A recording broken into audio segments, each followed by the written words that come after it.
ଯେତେବେଳେ ମୋଗଲ ଆସୁଛନ୍ତି ମଞ୍ଚକୁ ତାଙ୍କ ପାଖରେ ଦି ଜଣ ଆସିଛନ୍ତି ଯାହାକୁ ଚୋକଦାର ବୋଲି କୁହାଯାଏ।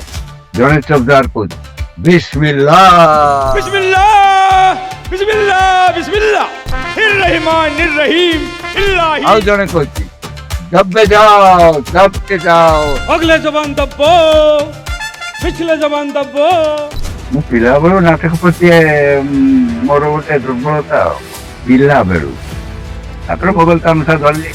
ମୁଁ ମୋ ଷ୍ଟାଇଲରେ ନାଟକ ତା ଭିତରେ ସୃଷ୍ଟି କରି ମୁଁ ଚାଲିଛି ମୋଗଲ ତାମସା ବର୍ତ୍ତମାନ ଲୋକପ୍ରିୟ ଆଉ।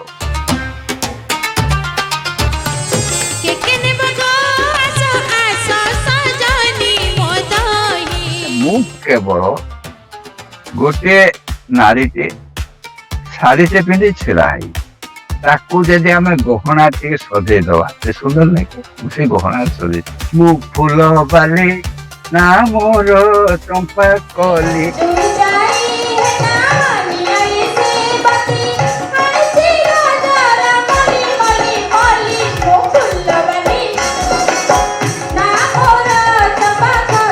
ଜଣେ କିଛି ନ ବୁଝି ପାରିଲେ ବି ବସିକି ଦେଖିବ ଉଠିପାରିବ। भेज तेरा ताला बकू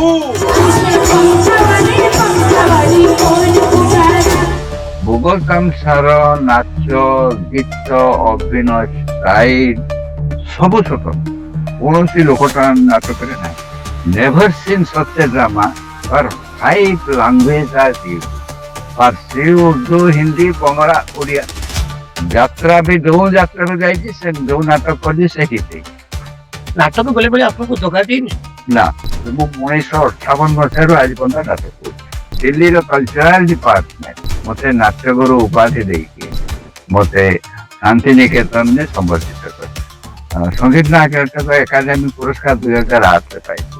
ଏବେ ପାଇଲି ଶ୍ରେଷ୍ଠ ପୁରସ୍କାର କବି ସମ୍ରାଟ ଉପେନ୍ଦ୍ର ଭଞ୍ଜ ପୁରସ୍କାର।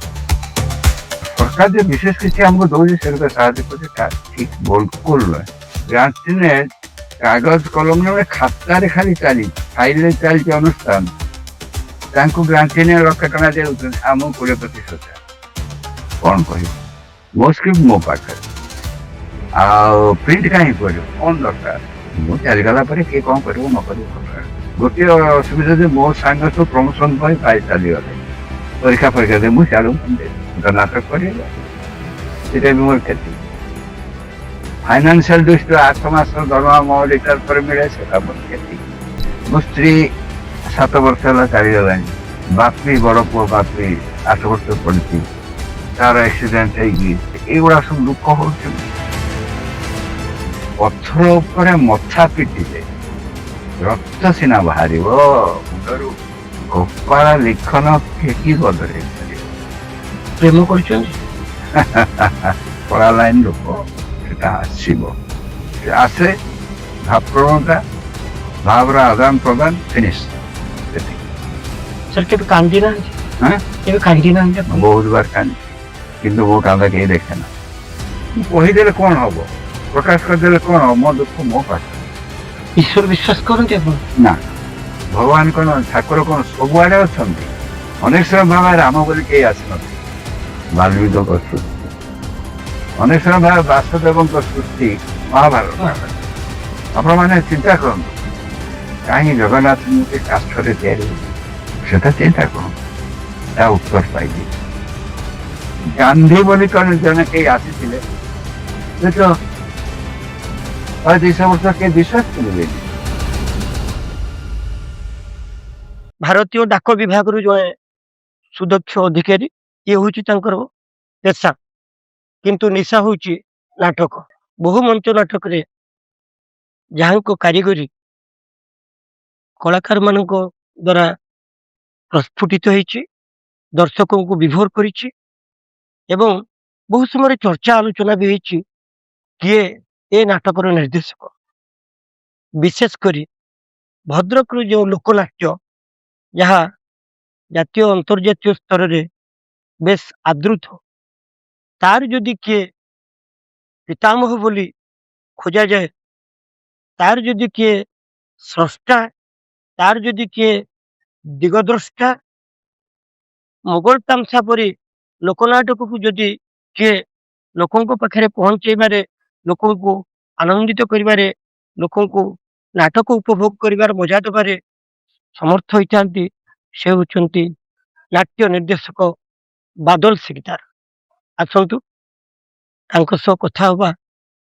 ନାଟକ, ସଂସାର, ବୃତ୍ତିଗତ ଜୀବନ ଏସବୁକୁ ସେ କେମିତି ସମାନ୍ତରାଳ ଭାବେ ନେଇ ବାଟ ଚାଲିଛନ୍ତି ଏବଂ ଆଜି ଯେଉଁ ପରିଣତ ବୟସରେ ସେ ପହଞ୍ଚିଛନ୍ତି, ନାଟକକୁ ନେଇ ତାଙ୍କ ଭିତରେ ଥିବା କିଛି ତିକ୍ତ ମଧୁର ଅନୁଭୂତି, ସ୍ମୃତି ବିସ୍ମୃତିର କଥା।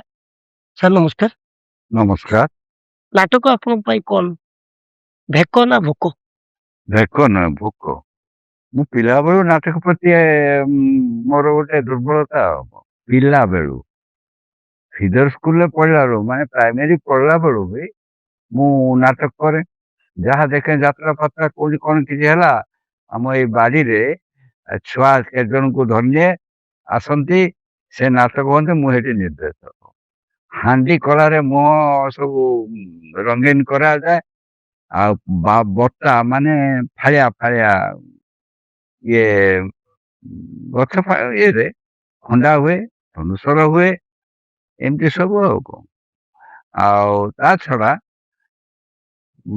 ଏଇ ବାଡି ସେଇ ବାଡିରେ କେତେବେଳେ ଖଟ ପଡେ, ମୋ ମାଙ୍କ ଶାଢୀ ହୁଏ ସିନ୍, ସେଇଥିରୁ ପିଲାବେଳେ ଏଇଆ। ତାପରେ ମୁଁ ଗଲି ଯାଜପୁରରେ ପଢିଲି କୃଷ୍ଣପ୍ରସାଦ ବସୁ, କବି ମଞ୍ଜୁର କୃଷ୍ଣପ୍ରସାଦ ବସୁ, ସେ ମୋର ଅଜା। ଆଉ ସେଇଠି ଓଡିଶାର ବହୁତ ବଡ ବଡ ଅଭିନେତା, ନାଟ୍ୟ ନିର୍ଦ୍ଦେଶକ, କାଳୀ ପଟ୍ଟନାୟକ ଠୁ ଆରମ୍ଭ କରି ବହୁତ ପାଲା ଗାୟକ, ହରିନାଥ ସବୁ ଆସନ୍ତି। ମୁଁ ଦେଖେ, ବସେ, ଶୁଣେ। ତା ଦ୍ୱାରା ମୁଁ ତାଙ୍କ ଦ୍ୱାରା ଇନଫ୍ଲୁଏନ୍ସ ହେଲି ସେଠି। ଆଉ ନାଟକ ପ୍ରତି ଏତେ ମୋର ଦୁର୍ବଳତା ଥିଲା ଯେ ଏବେ ବି ଅଛି। ପୋଷ୍ଟାଲରେ ଚାକିରି କଲେ ବି ଆମର ଅଛି ରିଟାୟାର ପରେ 8 ମାସର ଦରମା ସବୁ ପାଆନ୍ତି, ମୁଁ ପାଇନଥିଲି। ପ୍ରତିବର୍ଷ ତ ଛୁଟିରେ ଯିବ ମାସେ ମିନିମମ୍। କାହିଁକି? ବିଭିନ୍ନ ଅପେରାକୁ ଯାଉଥିଲି, ପ୍ରୋସନିୟମ ଥିଏଟର, ଯାହା କୁହନ୍ତି ଥିଏଟର, ଏମିତି ସବୁ। ଆଉ ଗାଁ ଗହଳି ଏ ଅଞ୍ଚଳରେ ଯୋଉଠି ଯେତେ ଡ୍ରାମା ହେଲା ମତେ ଡାକନ୍ତି, ହାଇସ୍କୁଲଠୁ ଆରମ୍ଭ କରି ସବୁ। ଆଉ ବର୍ଷା ଝଡ ହଉଥିବ, ମୁଁ ଛତା ଧରି ଚାଲିଥିବି ନିର୍ଦ୍ଦେଶନା ଦେବାକୁ। ବେଳେ ବେଳେ ବର୍ତ୍ତମାନ ସେ କଥା ଚିନ୍ତା କଲା ବେଳେ ହସ ବି ମାରେ। ଆଉ ଆମରି ଗାଁ କୋଠା, ଏଇଠି ମୁଁ ଆସି 58ରେ ମୁଁ ପ୍ରଥମେ ନାଟକ ନିର୍ଦ୍ଦେଶନା ଦେଲି। ନାଟକ ନାଁ ଥିଲା ଗୋପାଳ ସୁତାଙ୍କର ନଷ୍ଟ ଉର୍ବଶୀ। କିନ୍ତୁ ମୁଁ ନାଟକର ଅଭିନୟ ପ୍ରଥମେ, ମୁଁ ବିରଜା ହାଇସ୍କୁଲ ଯାଜପୁରରେ ପଢୁଥିଲି, ସେତେବେଳେ ବୈରାରୀର ସଂସାର ବୋଲି ଗୋଟେ ନାଟକ ହେଲା, ମୁଁ ସେଠି ନାରୀ ଚରିତ୍ରରେ ଅଭିନୟ କରୁଥିଲି। ଚାଲିଛି ତ ଏମିତି ଆଉ କଣ। ତାପରେ ମୋଗଲ ତାମସା ଧରିଲି। ମୋଗଲ ତାମସା 1988 ମସିହାରେ କଣ ହେଲା ଯେ ସେତେବେଳେ ଟେଲିଭିଜନ ସେଣ୍ଟର ଥାଏ କଟକରେ, ତାଙ୍କର ମିଟିଂ ହେଇକି ଫାଇନାଲ ହେଲା ଏଥର ମୋଗଲ ତାମସା କରିବା। ବିଜୟ ମିଶ୍ର ସେତେବେଳେ ସେ ତା କମିଟିରେ ମେମ୍ବର, ସିଏ କହିଲେ, ସେତେବେଳେ ଦାଶରଥୀ ପ୍ରସାଦ ଦାସ ଥିଲେ ଡ୍ରାମା ସେକ୍ସନ ନା, କହିଲେ ଆପଣ ଯାଆନ୍ତୁ ଭୁବନେଶ୍ୱର କଣ ଭଦ୍ରକରେ ବାଦଲ ସିକଦାର ବୋଲି ଜଣେ ଅଛନ୍ତି, ସେ ପୋଷ୍ଟାଲରେ ଚାକିରି କରନ୍ତି, ତାଙ୍କୁ ମୋ ନାଁ କହିବେ, ମୋର ତାଙ୍କର ଭଲ ସମ୍ପର୍କ, ସେ କରିଦେବେ ମୋ କଥା। ସନ୍ଧ୍ୟାବେଳେ ଦିନେ ଦାଶରଥୀ ପ୍ରସାଦ ଦାସ ମୁଁ ପୋଷ୍ଟାଲ କ୍ୱାର୍ଟରରେ ପହଞ୍ଚିଲେ ଭଦ୍ରକ। ମୁଁ କହିଲି ହଁ କରିଦେବି, କିନ୍ତୁ ମୋତେ 3-4 ମାସ ସମୟ ଦିଅନ୍ତୁ। ଦେଲେ ମୁଁ କଣ କଲି, ପ୍ରତ୍ୟେକ ସାଇ ସାଇ ବୋଲି ସ୍କ୍ରିପ୍ଟ ଯୋଗାଡ଼ କଲି, ମୁଗଲ ତାମସାର ପାଣ୍ଡୁଲିପି, ତାପରେ ସବୁ ଦେଖି ଯୋଉଠି ଯାହା ଆବଶ୍ୟକ ମୁଁ ନେଇକି ମୁଁ ଯୋଉ ଗୋଟେ ଏଡିଟେଡ ସ୍କ୍ରିପ୍ଟ ତିଆରି କରିକି ଜଣେ ପୁରୁଣା ମୁଗଲ ତାମସା କଳାକାର ତାଙ୍କୁ ଆଣିକି ପ୍ରଥମେ ଅନ୍ତତଃ 15 ଦିନ ଖଣ୍ଡ ମୁଁ ଦେଖିଲି। ସେ ପୁରୁଣା ଷ୍ଟାଇଲରେ କରୁଥାନ୍ତି, ଏତେ ନାଟକୀୟତା ନଥିଲା। ତା ଦେଖିଲା ପରେ ମୁଁ ମୋ ଷ୍ଟାଇଲରେ ନାଟକୀୟତା ତା ଭିତରେ ସୃଷ୍ଟି କରି ଚାଲିଛି ମୁଗଲ ତାମସା। ବର୍ତ୍ତମାନ ଲୋକପ୍ରିୟ, ବହୁ ଆଡେ କରୁଛି, ଦିଲ୍ଲୀ ଚାରିଆଡେ ଯାଇଛି, ଅନେକ ଆଡେ ଯାଇଛି। ଯୋଉଥିପାଇଁ କି ମତେ ଦିଲ୍ଲୀର କଲଚରାଲ ଡିପାର୍ଟମେଣ୍ଟ ମତେ ନାଟ୍ୟଗୁରୁ ଉପାଧି ଦେଇକି ସେଥିରେ ପୂର୍ବାଞ୍ଚଳ ସାଂସ୍କୃତିକ କେନ୍ଦ୍ର କଲିକତା ମାଧ୍ୟମରେ ମତେ ଶାନ୍ତିନିକେତନରେ ସମ୍ବର୍ଦ୍ଧିତ କରିଥିଲେ। ତା ଛଡା ମୁଁ ତ ସଙ୍ଗୀତ ନାଟକ ଏକାଡେମୀ ପୁରସ୍କାର 2008ରେ ପାଇଥିଲି। ଏବେ ପାଇଲି 2023 ପାଇଁ ନଭେମ୍ବର 26ରେ ତାର ଶ୍ରେଷ୍ଠ ପୁରସ୍କାର କବି ସମ୍ରାଟ ଉପେନ୍ଦ୍ର ଭଞ୍ଜ ପୁରସ୍କାର। ତାପରେ ଅନ୍ୟାନ୍ୟ ବହୁତ ଆଡୁ ପୁରସ୍କାର ମିଳିଛି, ସେଟା ପାଇଁ ମୁଁ ଯେ ନିଜକୁ ଭାରି ଗର୍ବିତ ମନେ କରେ ତା ନୁହେଁ। କଥା ହଉଛି ଆମେ ଯେତେବେଳେ ପ୍ରଥମେ ଗାଁ ଗାଁ ବୁଲି ପାଣି କାଦୁଅ ରେ ବୁଲି ଗୋଟେ ବ୍ୟାଗରେ ମୋର ଘୁଙ୍ଗୁର ଥିବ, କିଛି ପୋଷାକ ଥିବ, ଗୋଟେ ହୁଇସିଲ ଥିବ, ବୁଲୁଥିଲୁ। ସେତେବେଳେ କଣ କଣ ସ୍ୱପ୍ନ ଦେଖିଥିଲୁ ସଙ୍ଗୀତ ନାଟକ ଏକାଡେମୀ ଆୱାର୍ଡ ମୁଁ ଦିନେ ପାଇବି। ଚାଲିଲା ଯାତ୍ରା ବି ଯୋଉ ଯାତ୍ରାକୁ ଯାଇଛି, ସେ ଯୋଉ ନାଟକ କରିଛି ସେ ହିଟ୍ ତାର ପୁରା ପଟା ଯାଇଛି। ଏବେ କଥା ହେଲା ସବୁଠୁ ବଡ କଥା, ମୁଁ ଗୋଟେ ନାଟୁଆ, ପିଲାବେଳୁ ନାଟକ ପ୍ରତି ମୋର ଆଗ୍ରହ, ଅଭିନୟ ପ୍ରତି ମତେ ଆଗ୍ରହ। ଗୋଟେ ପ୍ରୋଗ୍ରାମ ଆସିଲା, ବର୍ତ୍ତମାନ ମୁଗଲତାମ ଆସିଲେ ବିରକ୍ତ ଲାଗୁଛି, ହେ କିଏ ଯାଉଛି, କିନ୍ତୁ 8-10 ଦିନ ପରେ ଆଉ ଆସିବନି ନା, ହବନି। ଏଇ ହଉଛି ମୋ ଜୀବନ। ଆଉ ମୁଁ କଲିକତା ଯାଇଥିଲି, ସେଠି ମୁଁ ଯେତେବେଳେ ବାଲେଶ୍ୱରରେ ଚାକିରି କରୁଥିଲି, ସେତେବେଳେ ପ୍ରତ୍ୟେକ ଶନିବାର ମୁଁ କଲିକତା ପଳାଏ। ରବିବାର ଦିନ ଗୋଟେ ନାଟକ କର୍ମଶାଳା ହୁଏ କଲିକତାରେ। ମୁଁ ଶିଖିନି, କିନ୍ତୁ ବସିକି ଦେଖେ। ମୁଁ ପ୍ରାକ୍ଟିକାଲି କରିବା ପରେ ନାଟକ କୌଣସି ଗୁରୁଠୁ ଶିକ୍ଷା କରିଛି ତା ନୁହେଁ। ମୁଁ ଏକଲବ୍ୟ ପାରି ଦେଖେ, ମୁଁ ବହୁତ ଦେଖେ, ଏବେ ବି ଦେଖେ। ବାବି ବାବୁଙ୍କ ସମ୍ପର୍କରେ ଅଛି, ସାମେଲ ସାହୁ ବାବି, ସେ ଗୋଟେ ଡାଇରେକ୍ସନ ଦଉଥିଲେ, ଆମ ଧାମନଗର ବ୍ଲକରେ ହେଇଥିଲା। ଆଉ ସେ ଗୋଟେ ସମାଧି ନାଟକରେ ରଣଜିତ ପାଠ କରୁଥିଲେ, ମୁଁ ପାଗଳ ରଜତ କରୁଥିଲି। ତାଙ୍କଠାରୁ କିଛି ଶିଖିଛି, ଇଏ କରିଛି, ଏମିତି। କଥା ହଉଛି ମୋର କେବଳ ଦେଖିବା ବଡ ନିଶା। ଗୋଟେ ଛୋଟିଆ ପ୍ରୋଗ୍ରାମ କୋଉଠି ହଉ ମୁଁ ଯାଇ ବସି ଦେଖିବି। ତେଣୁ ନାଟକ ପ୍ରତି ଦୁର୍ବଳତା କଣ, ନାଟକ ପ୍ରତି ଯାହା କହିଲେ ସତ୍ୟ ବାବୁ ଗୋଟେ ଭୋକ, ସେଟା ଗୋଟେ ମୋର ଭୋକ। ନାଟକ ନହେଲେ ହଜମ ହବନି। ନାଟକକୁ ସିନା ଆପଣ ପିଇଯାଆନ୍ତି ବା ନାଟକକୁ ସିନା ଆପଣ ବହୁତ ଭଲ ପାଆନ୍ତି, ନାଟକ ଆପଣଙ୍କ ପ୍ରେମିକା, ନାଟକ ବେଳେ ବେଳେ ଆପଣଙ୍କୁ ଧୋକା ଦେଇନି? ନା, ନାଟକ କରିବା ଭିତରେ ଦୀର୍ଘ ମୁଁ 1958 ଆଜି ପର୍ଯ୍ୟନ୍ତ ନାଟକ କରୁଛି।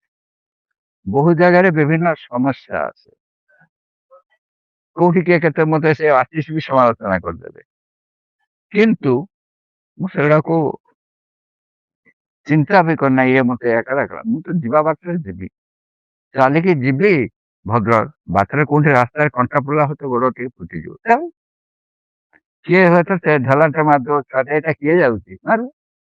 ତେଣୁ ନାଟକ ପ୍ରତି ଯାହାର ଗୋଟେ ଏକାଗ୍ରତା ଥିବ, ତେଣୁ ସେ ପଛକୁ ଚାହିଁବନି ବା ହଟିଯିବନି। ନାଟକ କରିବା ଭିତରେ ଥିଏଟର କୁହ, ଯାତ୍ରା କୁହ, ମୋଗଲ କାମ ଯାହା ବି କଲେ ଅନେକ ବାଧା ବିଘ୍ନ ଆସେ, ନ ଆସେ ବୋଲି ନୁହେଁ, କିନ୍ତୁ ସେଟାକୁ ମୁଁ ଟିକେ ବି ଇଏ କରେ ନା। ପୁରୁଣା ମୋଗଲ ତାମସାରେ ଆପଣ ଗୁଡାଏ ଅର୍ଣ୍ଣାମେଣ୍ଟସ ଆପଣ ଯୋଡିଛନ୍ତି, ଯୋଉ ଅର୍ଣ୍ଣାମେଣ୍ଟସ ପାଇଁ ତାହା ବେଶୀ ଦର୍ଶକାଦୃତ ହେଇଛି ବା ଉପଭୋଗ୍ୟ ହେଇଛି, ହଁ, ସେ ଅର୍ଣ୍ଣାମେଣ୍ଟସ ଗୁଡିକ କଣ? କହୁଛି ପୋଷାକ ପରିଚ୍ଛଦ ବିଷୟରେ ମୁଁ କହିବି। ମୁଁ ଦିଲ୍ଲୀ ଯାଇଥିଲି, ଦିଲ୍ଲୀ ଗୋଟେ ଲୋକ ନାଟକ କର୍ମଶାଳା ହେଇଥିଲା, ମତେ ଓଡିଶା ଗଭର୍ଣ୍ଣମେଣ୍ଟ ପଠେଇଥିଲା। ମୁଁ ସେଠି ଗୋଟେ ସନ୍ଦର୍ଭ ଏଇ ମୁଗଲ ତାମସା ସମ୍ବନ୍ଧରେ ଦେଇଥିଲି, ତାଙ୍କର ଗୋଟେ ଇଂଲିଶ ପତ୍ରିକାରେ ପଚାରିଲା। ମୁଁ ଯାଇକି ଯେ ଦିଲ୍ଲୀର ରେଡ ଫୋର୍ଟରେ ମୁଁ ଦେଖିଲି ମୋଗଲ ତାମସା ମ୍ୟୁଜିୟମ ଗୋଟେ ଅଛି, ମୋଗଲଙ୍କର ମ୍ୟୁଜିୟମ, ମୋଗଲର ପୋଷାକ ପତ୍ର ସବୁ ସେଠି ଅଛି। ମୁଁ ତାକୁ ଦେଖିଲା ପରେ ମୋ ଟ୍ରୁପରେ ସେଇ ଧରଣ ପୋଷାକ, ବର୍ତ୍ତମାନ ସମସ୍ତେ ଭଦ୍ରକରେ ଯିଏ କରୁଥିଲେ ସେଇପରି ପୋଷାକ। ଆଚ୍ଛା, କିନ୍ତୁ ଏକୁ ଲେଖିଥିଲେ ବଂଶୀବଲ ଗୋସ୍ୱାମୀ, ସ୍ୱର ତାଙ୍କର। ମୁଁ ଯେ ଗୋଟେ ନୂଆ କିଛି କରିଦେଇଛି ତା ନୁହେଁ, ମୁଁ କେବଳ ଗୋଟେ ନାରୀଟେ ଶାଢୀଟେ ପିନ୍ଧି ଛିଡା ହେଇ, ଖାଲି ଶାଢୀରେ, ଦେହରେ କିଛି ନାହିଁ, ଖାଲି ଶାଢୀ ପିନ୍ଧି, ତାକୁ ଯଦି ଆମେ ଗହଣା ଟିକେ ସଜେଇଦବା ସେ ସୁନ୍ଦର ଲାଗିବ। ମୁଁ ସେଇ ଗହଣାରେ ସଜେଇଛି, ଅର୍ଥାତ୍ ଇଣ୍ଟରଲ୍ୟୁଡ ପ୍ରିଲ୍ୟୁଡ ମୁଁ ଆଡ୍ କରିଛି। ଆଉ ଇନଷ୍ଟ୍ରୁମେଣ୍ଟ ବି ସେତେବେଳେ ଆଗେ ମୁଗଲ ତାମସାରେ କଣ ହାରମୋନିୟମ, ତବଲା, ବାସ୍। ଆଉ ଯୋଡି ମହୁରୀ ନାଗରା ଗୋଟେ ଦୂରରେ ମଞ୍ଚ ହବ ସେଠି ବାଜିବ। ମୁଁ ତାକୁ ପେଣ୍ଡେଲକୁ ନେଇ ଆସିଛି, କିବୋର୍ଡ ବାଜୁଛି ଆଉ ଫ୍ଲୁଟ ବାଜୁଛି, ଟିକେ ମ୍ୟୁଜିକାଲ କରିଛି ଆଉ, କିନ୍ତୁ ସ୍ୱର ସେଇ ସ୍ୱର। ଗୋଟେ ଦିଟା ଜାଗାରେ ଆମେ ସ୍ୱର ଦେଇଛୁ, କିନ୍ତୁ ସେ ଟ୍ରାଡିସନାଲ ସ୍ୱର ଟ୍ରାଡିସନାଲ ସ୍ୱର। ମୋଟ କଥା କାହା ପରେ କୋଉ ଚରିତ୍ର ଆସିବ, କଣ କହିବ ଏ ନ କହିବ, ଏତିକି ଠିକ ଭାବରେ ଏଡିଟ ହେଲେ ଭଲ ଲାଗିବ। ଯୋଉଟାକୁ ଆଗେ ଯେତେବେଳେ ମୁଗଲତାମ ସବୁ ପଢୁଥିଲେ, ସେମାନେ ନାଟକୀୟ ଢଙ୍ଗ କଣ କିଛି ଜାଣିନଥିଲେ, ଧାରା କଣ ଜାଣିନଥିଲେ, କେମିତି ହୁଏ। ଆମ ଗୁରୁ ଏଇଆ କହିଛି, ଆମେ କହିଲୁ ମୁଁ ତା କଲିନି, ମୁଁ ଦେଖିନେଲି ନାଟକ ମୁଗଲ ତାମସା ଏଇଆ। ତାପରେ ମୁଁ ମୋ ଶୈଳୀରେ ନାଟକୀୟ ଧାରାରେ ତାକୁ ସୃଷ୍ଟି କଲି। ଜଣେ କିଛି ନ ବୁଝି ପାରିଲେ ବି ବସିକି ଦେଖିବ, ଉଠିପାରିବ। ଏଇଟା ମୁଁ ଅନୁଭବ କରିଛି। ଯଦି କହିବେ ଯେ ଅନ୍ୟ ନାଟକ ମାନଙ୍କ କମ୍ପାରିଜନରେ କାହିଁକି ମୁଗଲ ତାମସା ଏତେ ଗୋଟେ ସ୍ୱତନ୍ତ୍ର ବା ସ୍ୱତନ୍ତ୍ର ନିଆରା? ମୁଗଲ ତାମସାର ନାଚ, ଗୀତ, ଅଭିନୟ ଷ୍ଟାଇଲ ସବୁ ସ୍ୱତନ୍ତ୍ର, କୌଣସି ଲୋକଟା ନାଟକରେ ନାହିଁ। କହିବା ବୋଧେ ଅପରାଧ ସାଙ୍ଗିକ ହବନି।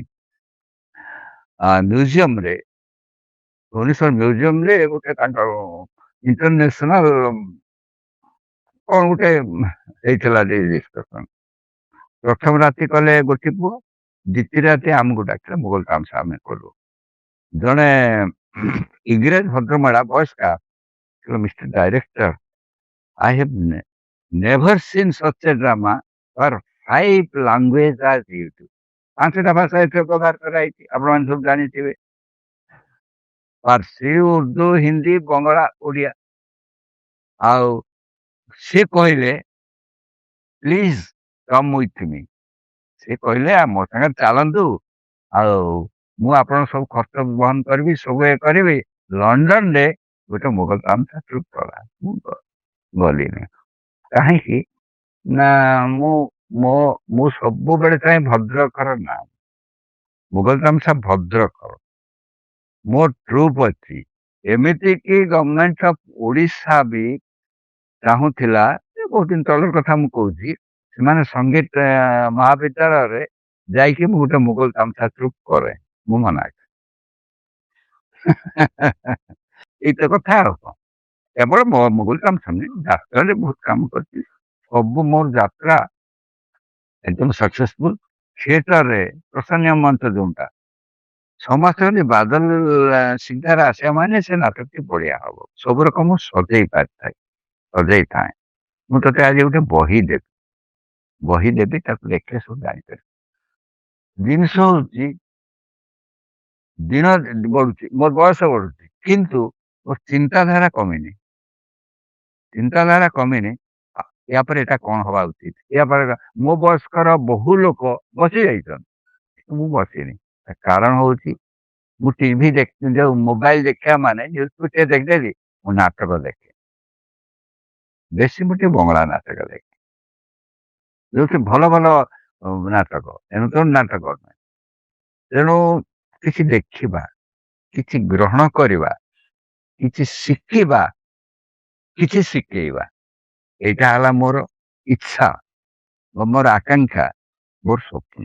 ଏଇ ଯୋଉ ନାଟକକୁ ନେଇକି ଆପଣଙ୍କର ପାଗଳାମୀ, ଏ ପାଗଳାମୀ ଭିତରେ ବୃତ୍ତିଗତ ଜୀବନ ବା ସେଇ ଯୋଉ ଡାକ ସେବାର ଜୀବନ ଆଉ ଏପଟେ ସଂସାର, ହଁ, ଏମାନେ ଡାକ ସେବା ଜୀବନ ମୁଁ ଏଥିରେ କରେ। କିଛି ବ୍ୟତିକ୍ରମ ନାହିଁ? କଥା ହଉଛି, ଡାକ ସେବା ଜୀବନରେ ଗୋଟିଏ ଅସୁବିଧା ଯେ ମୋ ସାଙ୍ଗ ସବୁ ପ୍ରମୋସନ ପାଇଁ ପାଇ ଚାଲିଗଲେ, ପରୀକ୍ଷା ଦେଇ, ମୁଁ ସିଆଡୁ ମନ ଦେଇଛି, ମୁଁ ତ ନାଟକ କରିବି, ସେଇଟା ବି ମୋର କ୍ଷତି।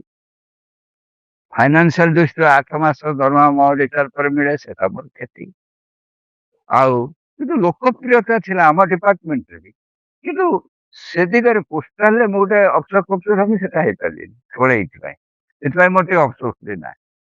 ମୋର ଜଣେ ବନ୍ଧୁ ସୁପରଟେଣ୍ଡ ହେଇଥିଲେ, ଏଇ ଭଦ୍ରକକୁ ଆସିଥିଲେ, ମୁଁ ତାଙ୍କୁ ଦେଖା କରିବାକୁ ଗଲି। ସେ ଖବର ପଠେଇଲେ, ମଜାର କଥା, ପିଅନକୁ ପଠେଇଲେ, ଯାହା ସେ ସିଦ୍ଧାର୍ଥ ସାର୍ଙ୍କୁ ଗଲି, ଆମେ ଦି ଜଣ ଦେଇ, ମୁଁ ସୁପରଟେଣ୍ଡେଣ୍ଟ, ମୁଁ ଆସିଲି, ତୁ ମତେ ଦେଖା କରୁନୁ? ଦେଖିବୁ, ଏଇଟା ତତେ ମୁଁ ଇଏ ନେବି, ତୋର ଷ୍ଟେଟମେଣ୍ଟ। ନା ମୁଁ ଆପଣ ବଡ ଲୋକ କଣ ଆପଣ କଣ କହୁଥିବେ ତ ଦେଖ ମୁଁ ସୁପରିନଟେଣ୍ଡେଣ୍ଟ ରିଟାୟାର କରି ସବୁ କରିବି ମତେ କେହି ଚିହ୍ନିବେ କିନ୍ତୁ ତୁ ଯୋଉ ଲାଇନରେ ଅଛୁ ତୁ ଯେତେ ବର୍ଷ ବଢୁଥିବ ସେତେ ତୋ ପରିଚୟ ବଢୁଥିବ ସେୟା ବି ହେଲା ସଂସାର ସଂସାର କିଛି ଅସୁବିଧା ନାହିଁ ସଂସାର ଚାଲିଥିଲା କିନ୍ତୁ ମୋ ସ୍ତ୍ରୀ 7 ବର୍ଷ ହେଲା ଚାଲିଗଲାଣି 8 ବର୍ଷ ପଡିଛି ବାପି ବଡ ପୁଅ ବାପି ଇଏ ପଡିଛି ତାର ଆକ୍ସିଡେଣ୍ଟ ହେଇକି ସେ ପଡିଛି ଏଇଗୁଡା ସବୁ ଦୁଃଖ ହଉଛି କିନ୍ତୁ ମତେ ସବୁ ମେଣ୍ଟେନ କରିବାକୁ ହଉଛି ଆଉ ଏମିତି ଅନ୍ୟାନ୍ୟ ସବୁ ଭଲ ଠିକ ଅଛି ମୋ ସ୍ତ୍ରୀ ବି ଭାରି ଇଏ ଥିଲା କୋପରେଟିଭ।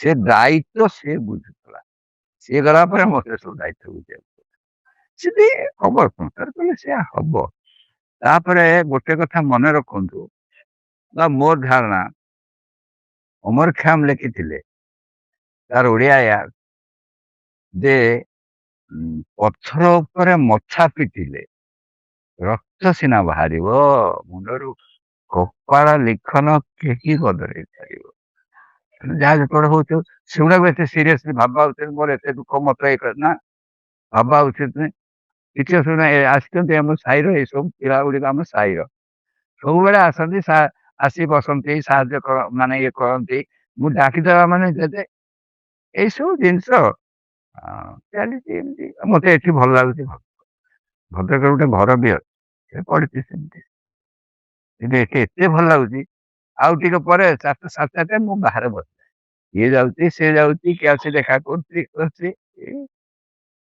ଆପଣ ଏତେ ବଡ ଓଡିଶାର ସଙ୍ଗୀତ ନାଟକ ଏକାଡେମୀର ସର୍ବଶ୍ରେଷ୍ଠ ପୁରସ୍କାର ଉପେନ୍ଦ୍ର ଗଣେଶ ସମ୍ମାନ ଆପଣ ପାଇଲେ ବହୁତ ବିଳମ୍ବ ହେଇଗଲାନି।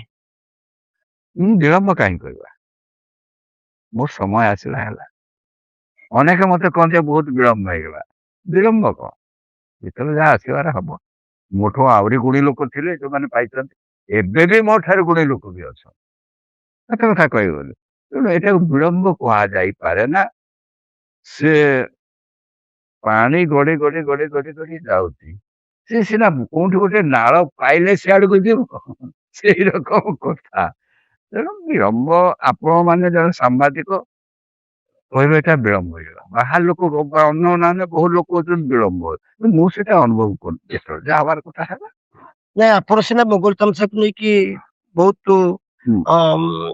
ଆପଣଙ୍କ ଭିତରେ ରସିକତା ରହିଛି ଏବଂ ପ୍ରତିଶ୍ରୁତିବଦ୍ଧତା ରହିଛି ଆପଣ ବହୁତ କଥା କଲେ ଦୀର୍ଘ ବର୍ଷ ଧରିକି ଆପଣ ଅନେକ ଲୋକ ବି ଆପଣଙ୍କ ବିଷୟରେ ସମାଲୋଚନା କରନ୍ତି କଣ ସମାଲୋଚନା କଣ ତାର ଉତ୍ତର ମୁଁ ଦେବି ଯେମିତି ଧରନ୍ତୁ ଆପଣଙ୍କ ପାଖରୁ ବି କିଛି ଆର୍ଟିଷ୍ଟ ଛାଡିକି ଅଲଗା ଗ୍ରୁପ କରିଦିଅନ୍ତି ହୁଁ। ଆପଣଙ୍କୁ ନ ପଚାରିକି ଆଉ କିଏ ଗୋଟେ ଦଳ ବାହାର କରିକି ସେ ଯାଇକି ଆଉ କୋଉଠି ଯାଇ ପରଫର୍ମାନ୍ସ କରିଦିଅନ୍ତି ହୁଁ। ଏବଂ ଆପଣଙ୍କ ପ୍ରିନ୍ସିପୁଲକୁ ଅନେକ ଲୋକ ସହ୍ୟ କରିପାରନ୍ତି ନାହିଁ ଆପଣଙ୍କର ଯୋଉ ଶୃଙ୍ଖଳାଗତ ଅଛି ହଁ ସେକୁ ସମସ୍ତେ ମୋର ପାରନ୍ତି ନାହିଁ। ଶୃଙ୍ଖଳାଗତ କହୁଛି ତାର ଗୋଟେ କଥା କହ ତାର ଉତ୍ତର ମୁଁ ଦଉଛି ଗୋଟେ ଗଛ ହେଲା